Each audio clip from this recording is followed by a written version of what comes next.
সম্মিলিতভাবে ছাত্র জনতার ঘোষিত অসহযোগ প্রতিরোধ চলছে। আমি যখন এই বার্তাটি রেকর্ড করছি তখন দুপুরের একটু বেশি সময়। এরই মধ্যে নানান জায়গা থেকে আমার কাছে আমি যেই তথ্য পেয়েছি, সব জায়গা থেকে অন্তত 15 জনের নিহত হওয়ার খবর পেয়েছি। এর মধ্যে আওয়ামী লীগ, যুবলীগের কর্মী যেমন আছেন, পুলিশ আছেন ছাত্র জনতাও। এই সংখ্যা নিশ্চিতভাবে দ্বিগুণ হবে, এ বিষয়ে বলার কোনো সন্দেহ রাখে না। আর যেটা সন্দেহ রাখে না সেটি হলো যে এই আওয়ামী লীগের প্রতিরোধ যে কর্মসূচি ছিল সেটি সম্পূর্ণভাবে পরাস্ত হয়েছে ছাত্র জনতার সম্মিলিত প্রতিরোধের কাছে। ঢাকা শহর সহ সারা বাংলাদেশের এমন কোনো জায়গা নেই যেখানে ছাত্র জনতা তাদের প্রতিরোধ গড়ে তুলতে পারেনি। বলে রাখি যে এরা নিরস্ত্র জনতা, কিন্তু তাদের শক্তি এত বেশি, কোটি মানুষ যখন রাস্তায় নেমে আসে একসাথে, কোনো অস্ত্রই তাদেরকে রুখতে পারে না। বাংলাদেশের মানুষ সেটাই দেখলো এবং দেখেছে সেনাবাহিনী, দেখেছে সরকার। এখনো পর্যন্ত সহিংসতা চলছে রাস্তায়। সকালের দিকে কিছু কিছু জায়গা আওয়ামী লীগের নিয়ন্ত্রণ আমরা দেখেছিলাম, যেমন মিরপুর 10, সেখানেও আমি যখন এই আলোচনা করছি তখন ছাত্র জনতা দখলে নিয়েছে। এর বাইরে অন্য অন্য জায়গায় যেখানেই ছাত্র জনতাকে প্রতিরোধ করার চেষ্টা করেছে, গাজীপুরের আওয়ামী লীগ অফিস ভেঙে চুরে তছনছ করেছে, পুড়িয়ে দিয়েছে অন্তত 20টি জেলা আওয়ামী লীগের অফিস। এর বাইরে হাজার হাজার মানুষ আহত হয়েছে, নানানভাবে আহত হয়েছে। কিন্তু এই অদম্য তাদের যে শক্তি, সেই শক্তি ভাষা একটাই, সেটা হলো তারা বিজয় নিয়ে ঘরে ফিরবে না। জনগণের এই ভাষা কি বুঝতে পারছেন কিনা সরকার অথবা আইন শৃঙ্খলা বাহিনীর মধ্যমণি হিসেবে যাদেরকে আমরা ভাবি, সেই সেনাবাহিনী? ছোট্ট ভিডিও মেসেজটি বাংলাদেশের সেনাবাহিনী এবং এর মধ্য থেকে যদি কেউ সহৃদয়বান দেশপ্রেমিক থেকে থাকেন, তাদের কাছে উদাত্ত আহ্বান যে বাংলাদেশকে রক্ষা করুন। রক্ষা করুন এই কারণে যে এটি আর কোন রকম জিদ অথবা প্রতিযোগিতার বিষয় নয়, এটি আর কোন রকম দুই দলের সামর্থ্য কতটুকু আছে সেটির বিষয় নাই, সেটা ওভার হয়ে গিয়েছে। শেখ হাসিনার গত 10 জুলাই থেকে আজ 35 জুলাই পর্যন্ত, আপনারা বলবেন কেউ কেউ 5 আগস্ট, কিন্তু না, 4 আগস্ট। আমি বলি যে জুলাই চলছে, কেননা জুলাইয়ের শোক বাংলাদেশের ছাত্র জনতা ভুলতে পারেনি এখনো। শত মানুষ, প্রায় 3 শতাধিক মানুষ নিহত হওয়ার যে রক্ত শেখ হাসিনার হাতে, সেই রক্তকে তিনি ধামাচাপা দিয়ে তার পিতা হত্যার যে অগাস্ট মাসের শোক সেটি চাপিয়ে দিতে চান জনতার কাছে। জনতা এটা প্রত্যাখ্যান করেছে, তারা আগস্ট মাস বলছে না, তারা বলছে এটি 35 জুলাই। আজকে 35 জুলাই, আজকেও অন্তত 15 জন আমি যখন কথা বলছি নিহত, এই সংখ্যা আরো বাড়তে পারে, দ্বিগুণের কাছাকাছি হয়ে যেতে পারে। ঢাকা শহর সহ সারা বাংলাদেশের অগণিত গুরুত্বপূর্ণ স্থাপনা আক্রমণের শিকার হয়েছে। ঢাকার বারডেম হাসপাতালে, শেখ মুজিব বঙ্গবন্ধু হাসপাতালে আগুন ধরানোর ঘটনা ঘটেছে। সময় টিভির ফুটেজ থেকে আমরা দেখেছি, স্যাটেলাইট ফুটেজ থেকে, যে ছাত্রলীগ আওয়ামী লীগের সন্ত্রাসীরা সাধারণ ছাত্রদেরকে বাধা দিতে গেলে তারা যে ধাওয়া পাল্টা ধাওয়ার ঘটনা ঘটে, সেখানে ছাত্রলীগের কর্মীরা হাসপাতালের ভিতরে ঢুকে যায় এবং তাদেরকে ধরতেই ছাত্র জনতা হাসপাতাল পর্যন্ত আক্রমণ চালায়, যেটা খুবই অনাকাঙ্ক্ষিত একটা ঘটনা। আমরা হেলিকপ্টারের উপর থেকে ছবি দেখেছি, ছাদের উপর থেকে কিভাবে ইটপাটকেল নিক্ষেপ করা হচ্ছে ছাত্রদের উপরে। এরপর ছাত্র জনতা কিংবা আওয়ামী লীগের কর্মীরা, আমরা নিশ্চিতভাবে জানি না, হাসপাতালের ভিতরে অগ্নিকাণ্ডের ঘটনা ঘটিয়ে দেওয়ার মতো ঘটনা ঘটেছে, যেটা ন্যাক্কারজনক। আমাদের মনে রাখতে হবে যে সেখানে শত মানুষ চিকিৎসা নেন, তারা জীবন মৃত্যুর সন্ধিক্ষণে আটকা পড়ে আছেন সেখানে। এই জায়গাগুলো রাষ্ট্রীয় কেপিআই অর্থাৎ বিশেষ স্পর্শকাতর অবস্থান, সেখানে আর্মি এবং অন্যান্য বাহিনীর নিরাপত্তা থাকা দরকার। কিভাবে এই নিরাপত্তা বিঘ্নিত হলো, নিঃসন্দেহে সেটি বলার অপেক্ষা রাখে না। আজকে আমরা দেখেছি দেশের বিভিন্ন জায়গায় পুলিশ, বিজিবি মোটামুটি মাঠ ছেড়ে দিয়েছে, তারা হাল ছেড়ে দিয়েছে। এই হাল ছেড়ে দেওয়া এবং একেবারে ক্লান্ত পরিশ্রান্ত গত 15টা দিন যাবৎ আইন শৃঙ্খলা বাহিনীর সদস্যদেরকে আপনারা তাদের হাতকে আর রক্তে রঞ্জিত করার দুঃসাহস দেখাবেন না শেখ হাসিনা। শেখ হাসিনা, আপনি বাংলাদেশের মানুষের রাজনীতি করছেন অনেক বছর ধরে। বাংলাদেশের আওয়ামী লীগ এই দেশের স্বাধীনতা যুদ্ধে নেতৃত্ব দানকারী একটি দল। আপনি সেই দলের প্রধান হয়ে গত 16টি বছর ক্ষমতায় আছেন। এর মধ্যে অন্তত 3টি নির্বাচন আপনি করেছেন জনগণের ম্যান্ডেটবিহীন। ধৈর্যের একটা সীমা আছে, সেই ধৈর্যের সীমা বাঁধ ভেঙে গিয়েছে।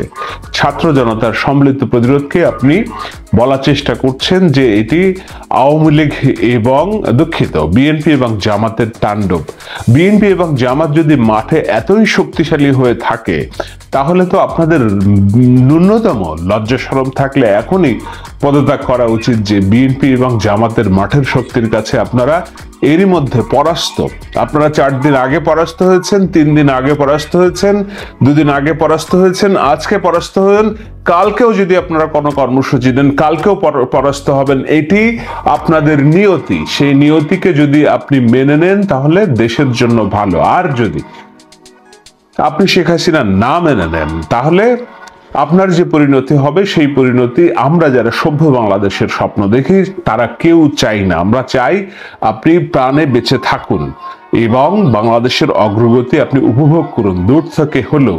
কিন্তু বাংলাদেশের এই ছাত্র জনতা বিক্ষুব্ধ এবং সহ্যের বাঁধ ভেঙে যাওয়া বিক্ষুব্ধ জনতা যেভাবে আপনার প্রত্যেকটি জায়গায়, পাড়ায়, মহল্লায়, জেলা শহরে আওয়ামী লীগের কার্যালয় পুড়িয়ে দিয়েছে, মানুষকে পিটিয়ে মারছে, আপনি কি আপনার পর্যন্ত শেষ ব্যক্তিটি সম্পর্কে পর্যন্ত দেখতে চান কিনা এই ধ্বংসলীলা? আপনি যদি দেখতে চান, মানসিকভাবে বিকারগ্রস্ত সরকার প্রধান ছাড়া আপনাকে দেশবাসী ইতিহাসে আর কোনোদিন মনে রাখবে না। কিন্তু এর পরেও আপনাকে এই দেশের মানুষ, এই দেশের ইতিহাসের জায়গা থাকতে পারে যদি আপনার শুভবুদ্ধির উদয় হয় যে না, দিস ইজ এনাফ। আপনার যদি ছাত্র জনতায় যদি আপনার প্রধান প্রতিপক্ষ হয়ে থাকে, আপনি কতজন মানুষকে মারবেন? আপনার মারার সবগুলো মেশিন তো ফেল করেছে। আপনার ছাত্রলীগ, যুবলীগ ফেল করেছে। আপনার পাড়ায় মহল্লায় আওয়ামী লীগের কোনো কমিটি নাই, সব বাণিজ্য করার জন্য পয়সা দিয়ে দিয়ে আপনার কমিটি হয়েছে। সেই কমিটি বাংলাদেশের ইতিহাসে এতদিন আমরা শুনেছি যে আওয়ামী লীগ একটা সাংগঠনিকভাবে স্ট্রাকচারাল দল, তাদের সাংগঠনিক শক্তি অনেক বেশি। কোথায় গেল আপনার শক্তি? কোথায় গেল আপনার সংগঠন সম্মিলিত ছাত্র জনতার প্রতিরোধের কাছে? আপনি কি এই তথ্য পাচ্ছেন না? আপনাকে এই তথ্য কেউ দিচ্ছে না? আপনি কি দেখছেন না দেশে কি ধ্বংস যজ্ঞ চলছে? আপনি যদি দেখেই থাকেন তাহলে ছাত্র জনতার দাবির কাছে নত স্বীকার করেন।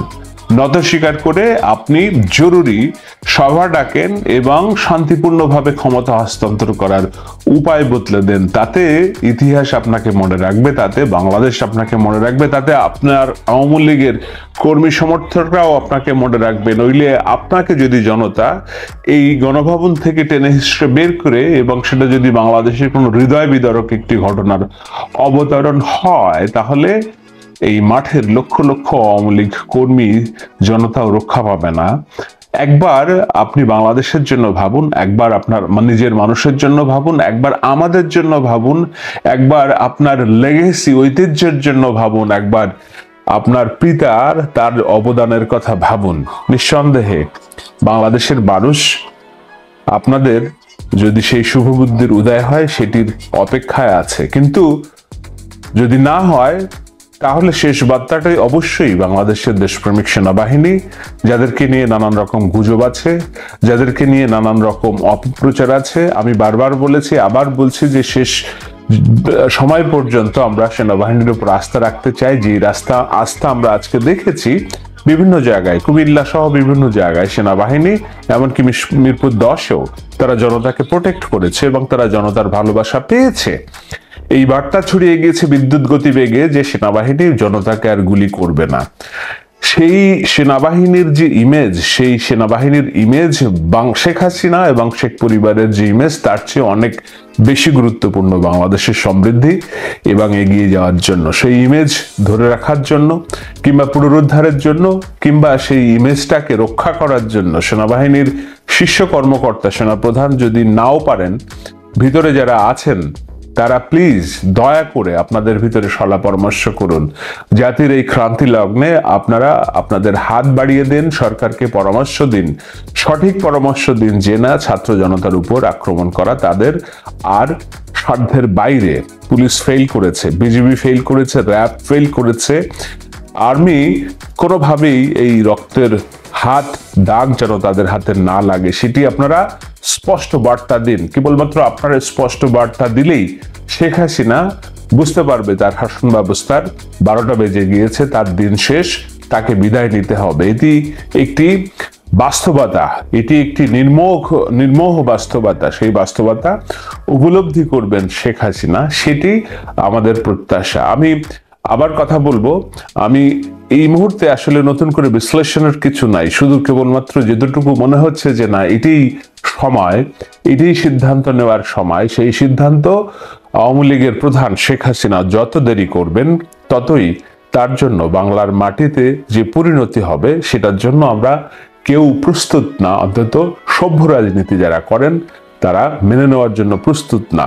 দয়া করে বাংলাদেশকে আপনি উপকার করুন, আপনার নিজেকে উপকার করুন, আওয়ামী লীগকে উপকার করুন, আর উপকার করুন এই লক্ষ জনতাকে যারা জীবন দিতে প্রস্তুত হওয়ার জন্য মাঠে নেমেছে, তবুও আপনার বিদায় দেখতে চায়।